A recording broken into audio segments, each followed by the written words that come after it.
Hi, my name's Dan Knowlton, and along with my brother Lloyd, I run a creative video and social media marketing agency called Knowlton Marketing. If you think about marketing as a whole, marketing is all about capturing and holding the attention of your audience to try and convince them to do something.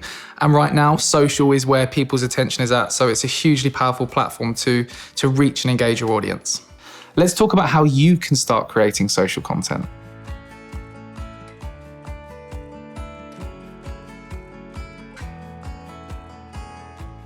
One of the most important things to remember is that most people don't actually care about your brand or your products or your services. As a business owner, it's a bitter pill to swallow because we care about our businesses. Like, all we want to speak about is our businesses. But when you start to understand the reasons for why your potential customers are on the platforms where you're distributing your content, social media, and you understand they're there to be educated, entertained, inspired, then you can start to create content that fulfills those needs. And then you kind of have the right to be able to start selling to them. One of the most common reasons I hear as to why small business owners aren't creating regular content is because either they don't have the equipment they need, they're not confident on camera, or they don't know what types of content to create. And look, I totally get it. When I started creating content for our marketing agency 6 years ago, I was bricking it. I didn't have the equipment. I remember sellotaping my iPhone to the computer screen because I didn't have any tripods or anything. But like anything, getting good at creating content is like training a muscle. The more you do it, the more confident you get, the better you come across on camera. And when you have a logical approach to creating content and you've practiced, you can really start to gain traction on social media. And in this video, I'm going to show you how.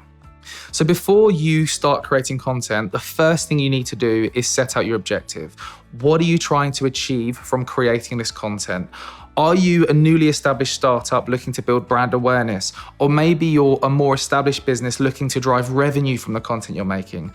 Set out with the end in mind. Then you can start to map out a strategy and a content strategy working backwards from there. And as a marketing agency, whether we're working with some of the biggest brands in the world or small businesses, we always focus on utilizing one framework, and that framework is the marketing funnel model. We break it up into 3 stages: awareness, consideration, purchase. At the awareness stage, you really need to be focusing on producing content in 3 areas: educate, entertain, and inspire. And once you've earned the right to be able to talk about your business and your brand, you can then start to create content at the middle stage, which is the consideration stage.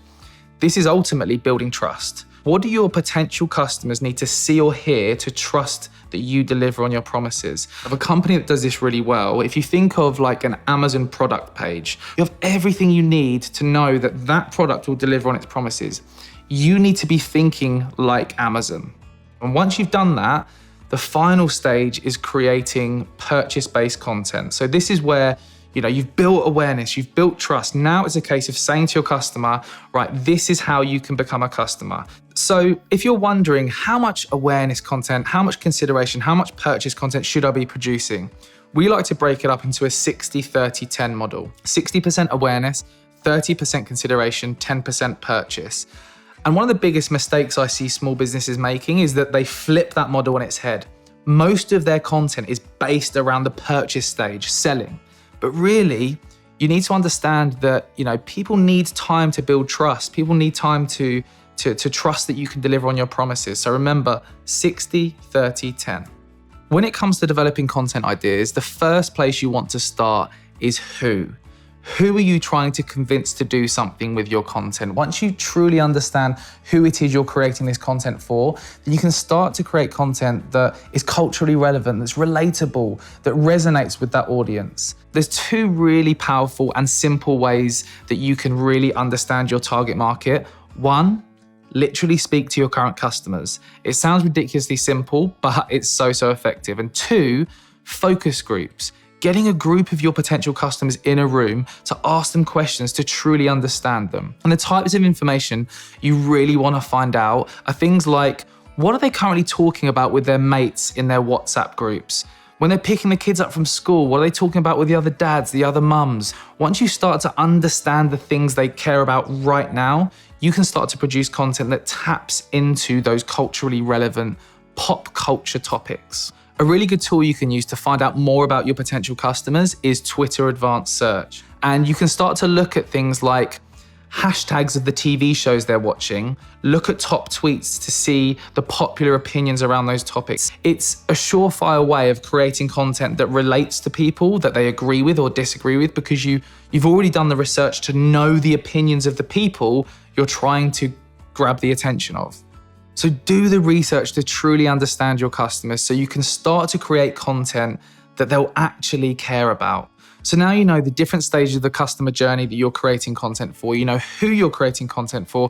Now my favorite bit, actually coming up with the creative ideas. So one of the ways we like to do this is to get together with your friends or your team. And what we do is get 3 Post-its or 3 bits of paper, and we ask everyone to write down 2 ideas that they think are really good, that are great ways of integrating your brand with these topical subjects. And 1 idea that's crazy, that's so out there that, you're pretty scared to even write it. Honestly, the ideas that are the craziest sometimes are the most effective. And so mind mapping and doing this 2 good ideas, 1 crazy idea is a really great way of coming up with creative content ideas.